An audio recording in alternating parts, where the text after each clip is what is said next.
Office থেকে আসার পরে কি খাবো চিন্তা করতেছি। এদিকে আম্মু মুরগির মাংসগুলো রান্না করছে, কিন্তু এগুলো তো ভালো লাগে না। তারপর শুটকি ছিল, শুটকি দিয়ে আমি সবজি সেদ্ধ করলাম।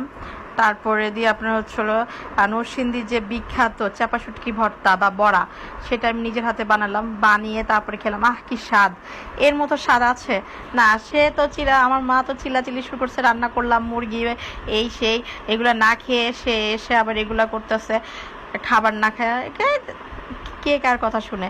এত টেস্ট। অনেকে খান না আপনারা শুটকি হয়তো বা, কিন্তু একবার আমি বলতেছি আপনারা একটু এইভাবে খেয়ে দেখেন, এত টেস্ট। নরসিংদীর বিখ্যাত চাপা শুটকি, তাদের হাতে খেতে পারলে তো রান্না করা আরও বেশি মজা পাবেন।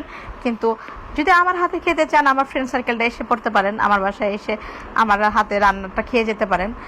আপনারা না খান না খান, আমার কাছে তো সেই মজা লাগে। আপনাদের সবার দাওয়াত রইলো, নরসিংদীর চাপা শুটকি ভর্তা খেয়ে যেতে পারেন আমার হাত থেকে। এই তো তারপরে দিয়ে আবার হচ্ছিল আপনার শুটকি দিয়ে কয়েক রকম সবজি দিয়ে সেদ্ধ করলাম, এটাও অনেক মজা লেগেছে। ভালো, মাঝে মাঝে খেতে হয়, অনেক টেস্ট।